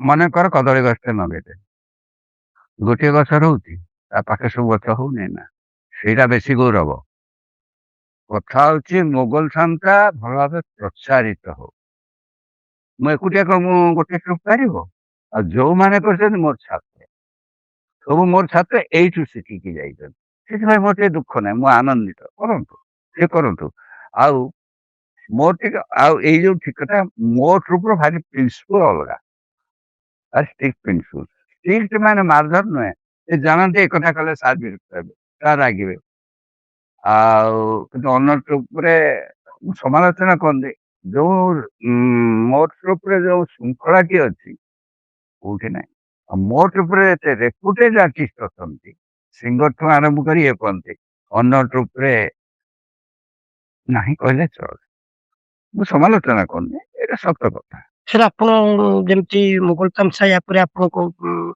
କାହା ହାତରେ ଯେମିତି ଦେଇକି ଯିବେ ସେ ଦାୟିତ୍ୱ ଅଛନ୍ତି ସବୁ ଆମ ଟ୍ରୁପରେ ସବୁ ଯୋଗ ଲୋକ ବାହାରି ଗଲେଣି ମୁଁ ବର୍ତ୍ତମାନ ବି ସଂକେତ ଯୋଉ ମୋର ଯୋଉ ସଂସ୍ଥା ସଂକେତ କଲଚରାଲ ଆସୋସିଏସନ ମୁଁ ବର୍ତ୍ତମାନ ସେଥିରେ ସେକ୍ରେଟାରୀ ନାହିଁ ମୁଁ ଅନ୍ୟ ଜଣଙ୍କୁ ସେକ୍ରେଟାରୀ କରିଦେଇଛି ମୁଁ ଗାଇଡ କରୁଛି ତେଣୁ ଆଉ ଗୋଟେ କଥା ମୋଗଲ ତାମସା ହବ ତାପରେ ଅନ୍ୟାନ୍ୟ ଟ୍ରୁପରେ ସବୁ ବାହାରିଗଲେଣି କରିବେ କିନ୍ତୁ ମୋଗଲ ତାମସା ଯୋଉ ଇମେଜ ଟା କେଦୂର ରକ୍ଷା କରିବି ସେଇ ହେଲାନି। ଅନଟ୍ରୁପ୍ କରୁଛନ୍ତି, ଏତିକି ଭାବରେ କରିପାରୁଛନ୍ତି, କରିପାରୁନାହାନ୍ତି। ମୁଁ ସେଗୁଡାକୁ ସବୁ ଲକ୍ଷ୍ୟ କରେ। ମୁଁ ଧର ଗୋଟେ ପ୍ଲେୟାର ଗଲା ଏକ୍ସ, ତା ଦେହ ଅସୁସ୍ଥ ହେଲା କି ଗୋଟେ ଝିଅ ବାହା ହେଇଗଲା, ମୁଁ ନେକ୍ସଟ ଯୋଉ ଆର୍ଟିଷ୍ଟ କୁ ଆଣିଛୁ ସେମିତି ଯୋଗ୍ୟ ଆର୍ଟିଷ୍ଟ ଆଣିବି, ଯିଏ ସେ ଆର୍ଟିଷ୍ଟ ବା ଅଭିନୟ କରିପାରୁନି, ମୁଁ ଆଗେ ଟେଷ୍ଟ କରିବି, ଇଏ କରିବି, ଆଣିବି। ଚାଲିଛି। ମୁଁ ଗୋଟେ କଥା ବଞ୍ଚିବ, ତେବେ ସେତେ ଉଜ୍ଜଳମୟ ହବନି। ଏଇଟା ମୋ ଦୁଃଖ। କଣ କରିବା? ପ୍ରେମ କରୁଛନ୍ତି ସାର୍ ଜୀବନରେ? ହୁଁ? ପ୍ରେମ କରୁଛନ୍ତି? ସେମିତି ପ୍ରେମ ମାନେ ଇମୋସନ କହିପାରେ, ପ୍ରେମ ଆଉ କଣ ଏଇଟା କଳା ଲୋକ, କଳା ଲାଇନ ଲୋକ, ସେଟା ଆସିବ, ଆସିବ, ସେ ଆସେ, ଭାବ ପ୍ରବଣତା, ଭାବର ଆଦାନ ପ୍ରଦାନ, ଫିନିଶ, ଏତିକି। ସେମିତି ଚାହିଁଥିଲେ ମୁଁ ଅପେରା, ଡ୍ରାମା ଯେତେ କଣ ପଶିଲିଣି, ଯାହା ଇଚ୍ଛା ହେଲା ମୋ ଲାଇଫ ଟାକୁ ନଷ୍ଟ କରିଦେଇଥାନ୍ତି। କିନ୍ତୁ ମୁଁ ସବୁବେଳେ ଷ୍ଟ୍ରିକ୍ଟ ଏଇଆ, ଗୋଟେ କଣ ଭାବେ ଲୋକ, ମୁଁ ଏଇଆ କରିବି। ସେ ଦିନେ ଯେତେବେଳେ ଧର ଏଇ ଝିଅ ସାଙ୍ଗେ ମୋ ସମ୍ପର୍କ, ସେ ଜଣେ ବାହା ହେଇକି ମା ହେଇଯିବ, ସେ ମୋ ପ୍ରତି କଣ ଧାରଣା ନବ, ଏଇଟା ମତେ ଖାଲି ଇମୋସନ ଆସେ, ଭାବ ପ୍ରବଣତା ଆସେ, ନ ଆସିଲେ ତା ନାହିଁ। ସେମିତି ପ୍ରେମଟା ଖୁବ ଗୋଟେ ଡେଭଲପିଂ। ଯୋଉମାନେ ଯାତ୍ରାରେ ନାଟକରେ ନିର୍ଦ୍ଦେଶନା ଦଉଛନ୍ତି, ଯୋଉମାନେ ମଞ୍ଚ ନାଟକରେ ନିର୍ଦ୍ଦେଶନା ଦଉଛନ୍ତି, ଥିଏଟରରେ ବା ସୌଖିନ ଡ୍ରାମାରେ, ସେମାନେ ମୋଗଲ ତାମସା ନିର୍ଦ୍ଦେଶନା ଦେଇପାରିବେ? ମୁଗଲ ତାମସା ନିର୍ଦ୍ଦେଶନା ଦେଇପାରିବେ? ନା, କାହିଁକି? ମୋଗଲ ତାମର ଗୋଟେ ସ୍ୱତନ୍ତ୍ର ଶୈଳୀ ଅଛି, ସେମାନେ ଦେଇପାରିବେ, ଆଗେ ଏଠି ଦେଖିଲେ ଶିଖିଲେ ତାପରେ ଦେଇପାରିବେ। ଭୁବନେଶ୍ୱରରେ ଜଣେ ପିଲା, ସଙ୍ଗୀତ ମହାବିଦ୍ୟାଳୟ ଛାତ୍ର, ସେ ମୋଗଲ ତାମସା ଟ୍ରୁପ୍ କଲେ। ଆମେ ଯାଇଥାଉ, ମୋଗଲ ତାମସା ଭୁବନେଶ୍ୱରରେ ହଉଥାଏ। ସିଏ ଆସିଲେ, ଦେଖିଲେ, ତାପରେ ସରିଲା ପରେ ମୁଁ ଟିକେ ଗୋଡ ଧରି ଜୁହାର ବାବୁ, ନା ସାର୍, ମୁଁ ଶୁଣିଲି ତ ଆପଣଙ୍କୁ ମୋଗଲ ତାମସା, ମୁଁ ଆସି ମୁଁ ମୋଗଲ ତାମସା ଟ୍ରୁପ୍ ଗୋଟେ କରୁଛି, ଆଉ ଯେବେ କରିବି ମଞ୍ଚସ୍ଥ ଆପଣଙ୍କୁ ଡାକିବି। ମଞ୍ଚସ୍ଥ କରିଥିଲେ, ମୁଁ ଯାଇପାରିଲିନି ମୋର ପ୍ରୋଗ୍ରାମ ବୋଲି, ଦୁଃଖ ବିଷୟ ସେ ଚାଲିଗଲେ। କିନ୍ତୁ ଆମ ଭଦ୍ରକରୁ ଜଣେ ଜଣଙ୍କୁ ପଠେଇଥିଲି, ଠିକ ଭାବରେ କରିପାରିଲେ। ୟାକୁ ବଡ ବଡ ଡାଇରେକ୍ଟର ହେଲେ ବି ସୁଦ୍ଧା, ଡାଇରେକ୍ଟର ହେଲେ ବି ସୁଦ୍ଧା, ଡ୍ରାମା ମାନେ ଥିଏଟର କୁହନ୍ତୁ, ଯାତ୍ରା, କିନ୍ତୁ ଏଟା ଗୋଟେ ଏମିତି କି ଶୈଳୀ ଯେ ନ ଦେଖିଲେ ନ ଶିଖିଲେ କରିହବ। ୟା ନାଚ ଅଲଗା, ୟା ଅଭିନୟ ଅଲଗା, ଏଇ ହଉଛି କଥା। ଅନେକ ଲୋକ ଏ ବିଷୟରେ ଜାଣିନାହାନ୍ତି, ଜାଣିପାରୁନାହାନ୍ତି, କଣ କହିବେ ମୋଗଲ ତାମସା? ମୋଗଲ ତାମସାକୁ ସମସ୍ତେ ଯେ ବୁଝିପାରିବେ ତା ଠିକ ନାହିଁ, କିନ୍ତୁ ଯୋଉମାନେ କଳା ଲାଇନ ବା ଏନଲାଇଟେଡ ପିପୁଲ, ସେ ବୁଝୁଛନ୍ତି, ସେମାନେ କରୁଛନ୍ତି। ତେବେ ଗୋଟେ କଥା, ମୋଗଲ ତାମସା କଣ, ଏ ପ୍ରଶ୍ନ ବହୁ ଜାଗାରେ ମୁଁ ଶୁଣିଛି, ପଚାରନ୍ତି, ଏବଂ ପ୍ରୋଗ୍ରାମକୁ ନେଲା ବେଳେ କହନ୍ତି, ସାର୍ ମୋଗଲ ତାମସାଟା କଣ, ଏ ଭିଡିଓ ପଠାନ୍ତୁ, ଦେଖନ୍ତି, ତାପରେ ପଠାନ୍ତି। ଏବଂ ମୋଗଲ ତାମସା ତାର ଗୋଟେ ସ୍ୱତନ୍ତ୍ର ଶୈଳୀ ତ, ଲୋକ କହନ୍ତି ଗୋଟେ ସାଧାରଣ ଯେମିତି ଡ୍ରାମା ଥିଏଟର ଯେମିତି ହଉଛି, ଗପ ଥିବ, ଏଥର ତା ନୁହେଁ। କିନ୍ତୁ ଆରମ୍ଭ ହବ, ଶେଷ ହବ ଏକ ନିଶ୍ୱାସରେ, ସବୁ ଏଠି ଗ୍ୟାପ ନାହିଁ, କିଛି ନାହିଁ। ଏଇଟା ସ୍ୱାଭାବିକ। ମୋଗଲ ତାମସା ନାଁଟା ଶୁଣନ୍ତି, ମୋଗଲ କଣ ବିଷୟ କିଛି ହେଇଥିବ, ନ ଦେଖିଲେ ଲୋକ ଭାବିବେ କଣ ଗୋଟେ ହେଇଥିବ, ଏଇଟା ସାଧାରଣ କଥା। ଏମିତି କି ଜଣେ ଷ୍ଟୁଡେଣ୍ଟ ଶାନ୍ତିନିକେତନ ଷ୍ଟୁଡେଣ୍ଟ, ସେ ଜଣେ ପ୍ରଫେସର ତାଙ୍କର ଲୋକନାଟକ ଉପରେ ପଢଉଥିଲେ। ତାପରେ ଲୋକନାଟକ ପଢୁ ସେ କହିଲେ, ଓଡିଶାର ବାଦଲ ସିଂଦା ଏଇଟାରେ ମୋ ନାଟା କହିଲେ।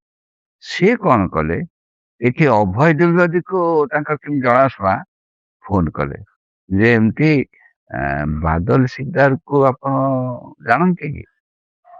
ହଁ ଜାଣନ୍ତି, କଣ, ସେ ମୋର ଅତି ଘନିଷ୍ଠ, ତାଙ୍କ ଫୋନ ନମ୍ବର ଟିକେ ଦେବେ, ଆମ ପ୍ରଫେସର ଏଇଆ କଲେ। ମତେ ଫୋନ କଲା, ସେ କଲେ ସାର୍ ମୁଁ ଆପଣଙ୍କୁ ଦେଖା କରିବି, ଆସିଲେ। ସେ କହିଲେ ମୋଗଲ ତାମସା କଣ? ମୁଁ କହିଲି ସ୍କ୍ରିପ୍ଟ ଦେଲି, ନା ମୋ ଇଏ ଆର୍ଟିକଲ ସବୁ ଅଛି ଦେଲି, ମୁଁ ମୋଗଲ ତାମସାରେ ସେଠି ଇଏ କରିବି। ଏମିତି ସବୁ ଚାଲିଛି। ବହୁ ଲୋକ ଆସନ୍ତି ଯେ ମୋଗଲ ତାମସା ବିଷୟରେ ବୁଝିବା କଣ ମୋଗଲ ତାମସା। ତେଣୁ ମୋଗଲ ତାମସା ପ୍ରୋଗ୍ରାମ ଆରମ୍ଭ ପୂର୍ବରୁ ମୁଁ ସୂଚନା ଦେଇଦିଏ ଏହା ହଉଛି ମୋଗଲ ତାମସା। ସବୁଠୁ ମୋଗଲ ତାମସାକୁ ନେଇକି ଆପଣ ପାଇଥିବା ବେଷ୍ଟ କମ୍ପ୍ଲିମେଣ୍ଟ ଯୋଉଟା ଆପଣ ଭୁଲି ପାରିବେନି, ସାଧାରଣ ଦର୍ଶକଟିଏ ହଉ, କଳାକାର ଜଣେ ହୁଅନ୍ତୁ ବା ଆପଣଙ୍କର ସମସାମୟିକ ନିର୍ଦ୍ଦେଶକ ହୁଅନ୍ତୁ, ଅଛନ୍ତି ଜଣେ ଡକ୍ଟର ପଣ୍ଡିତ ସୂର୍ଯ୍ୟମଣି ଖୁଣ୍ଟିଆ, ଏମିତି ବହୁତ ଲୋକ। ତାପରେ ଜଗତସିଂହପୁର ଜଣେ, ସିଏ ମୋ ସାଙ୍ଗ ହେଇକି ସବୁ ନାଟକ କରୁଥିଲୁ ଭଦ୍ରକ କଲେଜରେ ଥିଲେ ଲେକ୍ଚର ସେତେବେଳେ। ସିଏ ଜଣେ ଦାସ ବୋଲି ସିଏ କରିଥିଲେ, ସେ ସବୁ ଆସିଥିଲେ ପ୍ରୋଗ୍ରାମ ହେଇଥିଲା। ମୁଁ ଦେବି ବର୍ତ୍ତମାନ ବହି ଖଣ୍ଡେ। ଅନେକ ସମୟରେ ଏଇ ଚିହ୍ନି ପାରୁଛୁ ନା, ସାଙ୍ଗ ହେଇ ବିରଜା ହାଇସ୍କୁଲରେ ପଢୁଥିଲେ, ଏମିତି ବି। ହଁ କହିଲା ଭାଇ ତୋ ମୋଗଲ ତାମସା ଦେଖି, ସେ ଦେଖିଛି ଟିଭିରେ ଦେଖିଲା, କହିଲା ମୁଁ ସେଇଠି ମୋ ଫୋନ ବହୁ କଷ୍ଟରେ ଯୋଗାଡ଼ କଲି। ମୁଁ କୋଉଠି କଲୁ ନା, ମୁଁ କୃଷ୍ଣଙ୍କ ଘରେ ରହୁଥିଲି ତ, ରହିକି ପାଠ ପଢୁଥିଲି। କହିଲା ମୁଁ ସେ ଗନି ବାବୁ ପରେ ମୋ ମାମୁଁ ହିସାବ ତାକୁ ତୁ ଫୋନ ଯୋଗାଡ଼ କରି ତୋତେ ଫୋନ କରୁଛି। ହଉଛି ଚାଲିଛି। ଗୋଟେ କଥା ହଉଛି, ମୋର 86 ବର୍ଷ ହେଲା, କଳା ଲାଇନରେ ଅଛି, କେତେ ସ୍ମୃତି ଆସିବ, କେତେ କଥା ଆସିବ। ତେଣୁ ଅନେକ ସ୍ମୃତି ହେଇ ରହିଯିବ, ଆଉ ଅନେକ ସ୍ମୃତି ସବୁଦିନେ ଝୁରିବ। ଏମିତି କଥା ଆଉ। ଯେମିତି ସମସ୍ତେ ଗୋଟେ ଦାବି କରନ୍ତି ସରକାରଙ୍କ ପାଖରେ, ଇଏ ମୋଗଲ ତାମସା ଗୋଟିଏ ଲୋକକଳା ବା ଲୋକନାଟକ, ଏମିତି ବହୁତ ଓଡିଶାରେ ଅଛି ଲୋକକଳା ଯାହା ହଜି ଯାଉଛି, ହୁଁ। ଧୀରେ ଧୀରେ ହଜି ଯାଉଛି। ତେଣୁ ଆପଣ ମୋଗଲ ତାମସାକୁ ଉଜ୍ଜୀବିତ ରଖିବା ପାଇଁ ସରକାରଙ୍କ ପାଖରେ କିଛି କେବେ ଆପତ୍ତି ବା ଦାବି ବା ୟାର କିଛି କରାହେଇଛି। ଗୋଟେ ଏଠି ଇଏ ଗୋଟେ ମୋଗଲ ତାମସାର ଯେମିତି ବାରିପଦା ଛଅ ଉପରେ ହେଇଛି, ଏଠି ଗୋଟେ କରାହଉ, ଇଏ କରୁଛନ୍ତି। କାହିଁ କରୁଛନ୍ତି କି? କେବଳ ପ୍ରୋଗ୍ରାମ କରୁ, ପଇସା ପାଉ। ଦ୍ୱିତୀୟତଃ ସରକାର ଯେ ବିଶେଷ କିଛି ଆମକୁ ଦଉଛି ସେଟା ସାହାଯ୍ୟ କରୁଛି, ଠିକ ବିଲକୁଲ ନୁହେଁ। ଆଉ ଗ୍ରାଣ୍ଟିନେଟ କାଗଜ କଲମରେ ମାନେ ଖାତାରେ ଖାଲି ଚାଲିଛି, ଫାଇଲରେ ଚାଲିଛି ଅନୁଷ୍ଠାନ, ତାଙ୍କୁ ଗ୍ରାଣ୍ଟିନେଟ ଲକ୍ଷେ ଟଙ୍କା ଦେଉଛନ୍ତି, ଆମକୁ 20-25,000। କଣ କହିବ? ଆଜିକାଲି ମୁଁ ସମାଲୋଚନା କାହାକୁ କରୁନାହିଁ, କଥା ହଉଛି ଆଜିକାଲି ଯିଏ ପ୍ରୋସେସିଂ କରିପାରିଲା, ଆପଣ ମାନେ ତ ସବୁ ମିଡିଆ ଲାଇନରେ ଅଛନ୍ତି, ମିଡିଆ ଲାଇନ କଣ ସେ ଫେସ୍ କରୁନଛନ୍ତି? ନିଶ୍ଚୟ କରୁଛନ୍ତି। ଲବି ଗୋଟେ ବଡ ଜିନିଷ, ମୋ ଦ୍ୱାରା ହୁଏ ନା। ମୁଁ ଯେତେବେଳେ ମୋଗଲ ତାମସା ଏତେ ଦିନ କଲି ସେ କଲି, କେବେ କୋଉ ମିନିଷ୍ଟର କୋଉ MLA କାହାରି ପାଖକୁ ଯାଇନି ଯେ ମତେ ଗୋଟେ ପ୍ରୋଗ୍ରାମ ଦିଅନ୍ତୁ କି ସାହାଯ୍ୟ କରନ୍ତୁ। ଚାଲିଛି, ମସରୁଫ ଚାଲିଛି। ସାମାଜିକ ନାଟକ କରୁଥିବା, ନିରଳ ସାମାଜିକ ନାଟକରେ ରହିଥିବା ନିର୍ଦ୍ଦେଶକ ମାନେ ଆପଣଙ୍କୁ ଗୋଟେ ଲୋକନାଟକର ନିର୍ଦ୍ଦେଶକ ଭାବେ ଗୋଟେ ବାସନ୍ଦ ବା ଏକ ଘରିକିଆ ଭାବରେ ନା, ହଁ ମୁଁ ବହୁ ସାମାଜିକ ନାଟକ, ମୁଁ ତ 88 ମସିହାରେ ଆସିଲି, 58 ମସିହାରୁ ମୋର ନିର୍ଦ୍ଦେଶନା ସବୁ ସାମାଜିକ ନାଟକ। ସେଟା ନାହିଁ। ଆପଣ ଯାଆନ୍ତୁ ବର୍ତ୍ତମାନ ଭୁବନେଶ୍ୱର, ଯେତେ ବଡ ବଡ ଡାଇରେକ୍ଟର, ମନୋଜ ପଟ୍ଟନାୟକ ଯିଏ ବି ହଉ, ସବୁ ଦାଦା ବୋଲି ଡାକନ୍ତି, ଆଉ ସମ୍ମାନ ଦିଅନ୍ତି, ଆଦର ବି କରନ୍ତି। ସେ ଜିନିଷ ନାହିଁ, ଏକ ଘରିକିଆ ନାହିଁ। ମୁଁ ଅଲରାଉଣ୍ଡର, କମ ହଉ ବେଶୀ ହଉ। ଥିଏଟର ପ୍ରସନ୍ନ ମଞ୍ଚ ମାନେ ଥିଏଟର କରେ, ଯାତ୍ରା ବି କରିଛି, ଲୋକନାଟକ ବି କରିଛି। ମୁଁ ଗୀତ ଗାଇପାରେ, ଇନଷ୍ଟ୍ରୁମେଣ୍ଟ ବଜେଇ ପାରେ, ଆଉ ଯଦି କ୍ଲାସିକାଲ ନାଚ ନହେଲେ ବି ଡ୍ରାମାରେ ନାଚ ଯେତିକି ଭାବେ ଦରକାର ମୁଁ କରିଦେଇପାରେ। ସେମିତି କେବେ ବାଛନ୍ଦ ନାହିଁ, ବରଂ ସବୁ ସମ୍ମାନ ଦେଇଛନ୍ତି। ବଡ ଭାଇ ହିସାବରେ ଦାଦା ବୋଲି ସମସ୍ତେ ଡାକନ୍ତି। ମୋଗଲ ତାମସାର କିଛି ଆଉ ଗବେଷଣା ମୂଳକ ପୁସ୍ତକ ବା ତାର କିଛି ଗୋଟେ ସନ୍ଦର୍ଭ ଆପଣ ଛାଡି ଯିବା ପାଇଁ ଚାହିଁବେନି? ଅଛି, ଆର୍ଟିକଲ ଫାର୍ଟିକଲ ଅଛି, ବହି ଅଛି, କିନ୍ତୁ ବହି ତ ମୋଗଲ ତାମସା ବହି 3 ଜଣ ଛାପିଛନ୍ତି। ଗୋଟେ ହେଲା କିଏ କୃଷ୍ଣ ବେହେରା ଛାପିଥିଲେ, କୃଷ୍ଣ ବେହେରା ମନେନ୍ଦ୍ର ମହାନ୍ତି ସାହିତ୍ୟ ଏକାଡେମୀ ମାଧ୍ୟମରେ ତାକୁ ପ୍ରିଣ୍ଟ କଲେ। ଦ୍ୱିଜେନ୍ଦ୍ର ଲାଲ ସାହୁ ବୋଧେ ସେ ଜଣେ ଡକ୍ଟର, ସେ ଗୋଟେ ମୋଗଲ ତାମସା ବହି ପ୍ରିଣ୍ଟ କରିଛନ୍ତି। ଆଉ ଜଣେ ଭଦ୍ରଲୋକ ଇଏ ସେ ବି ନାଁଟା ମୁଁ ଭୁଲି ଯାଉଛି, ସେ ବି କରିଛନ୍ତି। ବହି ବହୁତ ହେଇଛି, ବହିର କିଛି ନାହିଁ। କଥା ହଉଛି ଆମେ ସ୍କ୍ରିପ୍ଟଟା ମୁଁ କାହାକୁ ଦିଏ ନା, ଦିଏ ନା କାହାକୁ। ମୋ ସ୍କ୍ରିପ୍ଟ ମୋ ପାଖରେ, ଆଉ ପ୍ରିଣ୍ଟ କାହିଁ କରିବୁ, କଣ ଦରକାର? ମୁଁ ଚାଲିଗଲା ପରେ କିଏ କଣ କରିବ ନ କରିବ ଅଲଗା। ଆପଣଙ୍କ ବାପା ମା ବା ହଁ। ଆପଣଙ୍କର ସେମାନେ ମୁରବୀ, ସେମାନେ ସେତେବେଳେ ଭାବିଥିବେ ଯେ ଆମ ପୁଅ ଭଲ ପାଠ ପଢୁ, ବଡ ଚାକିରି କରୁ। ଆଉ ଏଇ ଯୋଉ ନାଟକ ଭିତରେ ଆପଣ ନା ନା ଥିବେ, ସେମିତି କେହି ସେମାନେ ମତେ ବିରୋଧ ବାଧା କରନ୍ତି? ଦେଇନାହାନ୍ତି। ତା କାରଣ ମୁଁ ଗୋସାବାଜେ ଶଶିଭୂଷଣ ଋଷିଙ୍ଗା ପ୍ରସିଦ୍ଧ କ୍ଲାସିକାଲ ଗାୟକ ଏବଂ କୀର୍ତ୍ତନ ଗାୟକ ଥିଲେ, ପ୍ରସିଦ୍ଧ। ତାଙ୍କର ଏ ଅଞ୍ଚଳରେ ବହୁତ ଛାତ୍ର ଥିଲେ। ମୋ ବାପା ବି ମୋ ଅଞ୍ଚଳରେ ପ୍ରଥମ ହାରମୋନିୟମ ମୋ ବାପାଙ୍କର। ସେ ହାରମୋନି ଗୀତ ଗାଉଥିଲେ, ଥିଏଟର କରଉଥିଲେ, ଅର୍ଗାନାଇଜ କରୁଥିଲେ। ତେଣୁ ମୁଁ ଏ ଲାଇନକୁ ଆସିଲି ଯେତେବେଳେ ମତେ ବାଧା ଦେଇନାହାନ୍ତି, ମୋ ଉପରେ ଛାଡ଼ି ଦେଇଛନ୍ତି, ସେ ଯାହା କରୁଛି କରୁ। ଏ ହଉ ହଉ ଏଇଆ ହେଇଗଲି। ବହୁତ ଆମର ପାରମ୍ପରିକ କଥା ଅଛି ସଙ୍ଗୀତରେ, ନୃତ୍ୟରେ, ନାଟକରେ। ତାକୁ ଗୋଟେ ସାଇତି ରଖିବା ପାଇଁ ଯେମିତି ଉତ୍ତର ପିଢି ତାକୁ ପାଇବ ଏବଂ ତାକୁ ଗୋଟେ ଉପଯୋଗ କରିବ ବା ଆଉ ଥରେ ଲୋକଙ୍କ ସାମ୍ନାକୁ ଆଣିବ।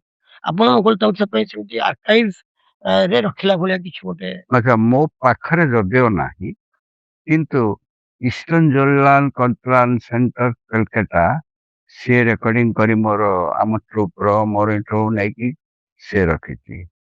ତା ଛଡା ବହୁତ ଲୋକ ଆସିଛନ୍ତି, ନେଇଛନ୍ତି। ଏଇ ଘରେ ବି 4-5 ଜଣ ଆସିଛନ୍ତି। ଆଉ କେତେ ଜଣ ଛାତ୍ର ସେ ମୋଗଲ ତାମସା ଉପରେ ଗବେଷଣା କରନ୍ତି, ସେମାନେ ଆସନ୍ତି ତାଙ୍କ ପାଖରେ। କିନ୍ତୁ ମୋ ନିଜ ମୋ ପାଖରେ କିଛି ନାହିଁ। ମୁଁ ସତ କଥା କହିବି, ଗୋଟେ ଭାବିନଥିଲି ଏମିତି ଗୋଟେ ହବ। ଏ ଚାଲିଛି ଏ ନାଟକ କରୁଛି ଖାମଖିଆଲ ଭାବରେ। ସରକାରଙ୍କ ତରଫରୁ ମତେ ଦେଇଥିଲେ କଣ, ମୁଁ ଯେହେତୁ ପୋଷ୍ଟାଲ ପେନସନ ପାଉଛି, ସେଠୁ ପାଇବେନି। ସରକାର ତରଫରୁ ମତେ ଗୋଟେ ଯେତେବେଳେ ଓଡିଶା ଗଭର୍ଣ୍ଣମେଣ୍ଟ ମୋଗଲ ତାମସାକୁ ଡାଇଂ ଆର୍ଟ ଡିକ୍ଲେୟାର କରିଦେଲେ, ମୁଁ ଜିଦ୍ ଧରି ମୋଗଲ ତାମସା ଇଏ କରିବି। ତାପରେ ମତେ ଦେଲେ ଇଷ୍ଟର୍ଣ୍ଣ ଜର୍ନାଲ କନଫରେନ୍ସ। ସେତେବେଳେ ଗୋଟେ ଗୁରୁ ଶିଷ୍ୟ ପରମ୍ପରା ହଉଥିଲା, ସେଥିରେ ମତେ ଗୋଟେ ଇଏ ଦେଲେ, କଣ 9 ମାସିଆ। ସେଇ ପ୍ରତି ମାସ ମତେ କିଛି ପଇସା ଦିଅନ୍ତି, ଆଉ ଆର୍ଟିଷ୍ଟ ମାନଙ୍କୁ ପଇସା ଦିଅନ୍ତି। ଆଉ ସରକାର ତରଫରୁ କଣ ଏଇ ପୁରସ୍କାର ମିଳିଲା ଯାହା ଦଉଥିଲେ, ଏତ 5 ଲକ୍ଷ ଟଙ୍କା ଦେଇକି ଓଡିଶା ଗଭର୍ଣ୍ଣମେଣ୍ଟ ସେ ଆସିଥିଲେ। ସେ ଗୋଟେ ମୋର ଇଏ କରି ରଖିଥିଲେ। କଥା ହଉଛି ମୋ ପାଖରେ ନିଜର କିଛି ନାହିଁ, ମୋ ଜଇଁ ପାଖରେ ଅଛି। ଏଟା କମ୍ପ୍ୟୁଟର ସେଭ୍ କରି ରଖିଛି, ଆମ ଭଦ୍ରକ ସାନ ଜଇଁ। ତାର ମୁଁ କିଛି ସେ ରଖିଛି ସବୁ। ନାଟକ ବିନା ଆପଣଙ୍କୁ ଆଉ କଣ ସବୁ ଭଲ ଲାଗେ? ମୁଁ ବେଶୀ କଥା କହେ ନା, କମ କହେ ଯେ ଲୋକଙ୍କୁ ଦେଖିବାକୁ ଭଲ ଲାଗେ। କେମିତି କଣ ଯାଉଛନ୍ତି, କେମିତି କଥା କହୁଛନ୍ତି, ଲୋକଙ୍କ ସାଙ୍ଗରେ ଗପସପ କରିବି, ଏଇଆ ଭଲ ଲାଗେ। ମୁଁ ସୁସ୍ଥିଆ ଖିଆ ଉପରେ ଭଲ ଲାଗେ, ଭଲ ପୋଷାକ ପିନ୍ଧିବାକୁ ଭଲ ଲାଗେ। ସବୁଠୁ ଭଲ ଲାଗେ ମତେ ଲୋକଙ୍କ ସାଙ୍ଗେ, ସାଧାରଣ ଲୋକଙ୍କ ସାଙ୍ଗେ ମୁଁ ସରଳ ଭାବରେ ମିଶି ଯିବା ପାଇଁ ବହୁତ ବେଶୀ ଭଲ ଲାଗେ। ଯେ ନିଜର ଗୋଟେ ଇଗୋ, ନିଜର ମୁଁ ଅମୁକ, ଆମ ଘର ବି ଗୋଟେ ଜମିଦାର ପରିବାର, ସେ ଘର ନାହିଁ, ସେ ଭାଙ୍ଗି ଭୁଙ୍ଗି ଯାଇଛି, ଆମେ ଏଇଟା ଛୋଟ ମୋଟ କରି ରହି। ତେଣୁ ସେଇ ଲୋକଙ୍କ ସାଙ୍ଗେ ମିଶିବା, କରିବା, ସେ କରିବା, ଏଇଆ ଆଉ କଣ। ସାର୍ କେବେ କାନ୍ଦି ନାହାନ୍ତି? ହଁ, କେବେ କାନ୍ଦି ନାହାନ୍ତି ଆପଣ? ବହୁତ ବାର କାନ୍ଦିଛି, କିନ୍ତୁ ମୋ କାନ୍ଦ କେହି ଦେଖେ ନା। ମୋ କାନ୍ଦ କେହି କିଏ ଦେଖିବ? ମୋ ଯେତେ ଜଣେ ମତେ ସେୟା କରେ, ଆପଣ ଏତେ ଦୁଃଖ, ଏତେ କଥା, ଯେତେବେଳେ ଦେଖନ୍ତି ହସି କଥା କହନ୍ତି। କେମିତି ଦୁଃଖ ଭିତରେ ବହୁତ ଅଛି। ମୁଁ କହିଦେଲେ କଣ ହବ, ପ୍ରକାଶ କରିଦେଲେ କଣ ହବ? ମୋ ଦୁଃଖ ମୋ ପାଖରେ। ମୁଁ ଯାହାକୁ କହିବି ସେ ମୋ ଦୁଃଖଟାକୁ ଇଏ କରିପାରିବ କି? ମୋ ଦୁଃଖ ମୋ ପାଖରେ। ଜଣେ ଆସିଲେ ସେ ଭଲ ମନ୍ଦ କଥାବାର୍ତ୍ତା ହେଲେ, ବାସ୍ ଏଇ ହେଲା। ଈଶ୍ୱର ବିଶ୍ୱାସ କରନ୍ତି ଆପଣ? ନା, କାହିଁକି? ମୁଁ ଠାକୁର ବିଶ୍ୱାସ କରେ ନା, ଖୋଲା କଥା। କାହିଁକି? କାହିଁକି କଣ, ମୁଁ କରେ ନା। ମୁଁ ପ୍ରାକ୍ଟିକାଲ। ମୁଁ ଯାଉଛି, ଦେଖିଲି ଗଛରେ ଗୋଟେ ସିନ୍ଦୁର ପଡିଛି, ସବୁ ଜୁହାର ହଉଛନ୍ତି, ମୁଁ ଜାଣୁଛି ଗଛ। ଭଗବାନ କଣ, ଠାକୁର କଣ ସବୁଆଡେ ଅଛନ୍ତି? ମୁଁ କେବଳ ବିଶ୍ୱାସ କରେ ଗୋଟେ ଅନସିନ୍ ପାୱାର, ଯୋଉଟାକୁ କିଏ ଈଶ୍ୱର କହିପାରେ, କିଏ ଯାହା କହିପାରେ, ଯାହା କରେ। ମୁଁ ତ ଦେଖୁଛି ଏଇଆ ଏଇଆ ଏଇଆ। ସ୍ୱର୍ଗ କୋଉଠି ଅଛି, କାହିଁ ଏଇଆ କହିବା? ପୃଥିବୀର ଆମ ଯୋଗ ଅନ୍ୟ ଗୋଟେ କୋଉ ଗ୍ରହରେ ଥିବ। ସେ ମେନକା, ରମ୍ଭା, ଅମୁକ ତମୁକ, ସେଗୁଡା ସବୁ ଏପିକ୍ ପୁରାଣ କଥାଟା। ମୁନି ଋଷି ତାର ଶିକ୍ଷଣୀୟ ବହୁତ, କି ସେଥିରେ ଯେ କେତେଟା ସତ୍ୟତା ଅଛି ସେଇଟା ମୁଁ ଅନେକ ସମୟ ଭାବେ। ଅନେକ ସମୟ ଭାବେ ରାମ ବୋଲି କେହି ଆସିନଥିଲେ, ବାଲ୍ମୀକିଙ୍କ ସୃଷ୍ଟି। ଅନେକ ସମୟ ଭାବେ ବ୍ୟାସଦେବଙ୍କ ସୃଷ୍ଟି ଏଇ କଣ ମହାଭାରତ ସୃଷ୍ଟି। ଯେମିତି ବର୍ତ୍ତମାନ ବଡ ବଡ ଉପନ୍ୟାସିକ ଲେଖି ଦଉଛନ୍ତି, ମନା ହବ ଇଏ ଏତେ ଯୋଉ କେତେ ଇଏ ପରେ କହିବା ଏଇଟା ସତ କଥା। ଗାନ୍ଧୀ ବୋଲି କଣ ଜଣେ କେହି ଆସିଥିଲେ, ଏ ତ 100-200 ବର୍ଷ କେହି ବିଶ୍ୱାସ କରିବେନି। ତେଣୁ ଈଶ୍ୱର ବିଶ୍ୱାସ କରିବାରେ ଉତ୍ତର ଦେବେ ନା। ସାଧାରଣ ଲୋକ ଯୋଉ ଭାବରେ ଈଶ୍ୱରଙ୍କୁ ଭାବନ୍ତି, ଭକ୍ତି କରନ୍ତି, ପୂଜା କରନ୍ତି, ମୋର ସେଟା ନାହିଁ। ମୁଁ ନାସ୍ତିକ ଠିକ ନାହିଁ, କିନ୍ତୁ ଏଇଆ ମୋ ଚିନ୍ତାଧାରା।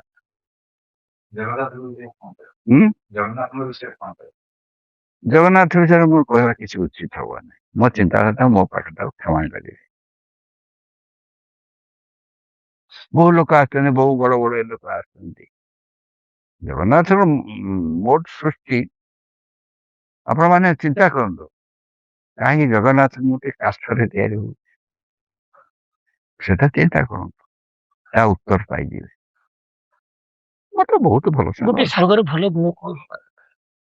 ମୋର କେତେ ଜଣ ଘନିଷ୍ଠ ସାଙ୍ଗ ଥିଲେ, 2 ଜଣ ସେ ଚାଲିଗଲେ। ଆଉ ଅନ୍ୟମାନେ ଅଛନ୍ତି ସାଙ୍ଗ। ଆଉ ଘନିଷ୍ଠତା ମାନେ କଣ? ତମେ ମତେ ଗ୍ରହଣ କରିବ, ମୁଁ ତମକୁ ଗ୍ରହଣ କରିବି। ତମ ଦୁଃଖରେ ମୁଁ ଅଛି, ମୋ ଦୁଃଖରେ ତମେ ଅଛ। ତମ ସୁଖରେ ମୁଁ ଅଛି, ମୋ ସୁଖରେ ତମ ଜାମାଟା ଛିଣ୍ଡି ଯାଇଛି, ମନେକର ଗୋଟେ ଛିଣ୍ଡା ଜାମା ପିନ୍ଧ, ମୁଁ ତମକୁ ଗୋଟେ ଜାମା, ଭଲ ଜାମା ପିନ୍ଧ। ଏଇଟା ହିଁ ସାଙ୍ଗ।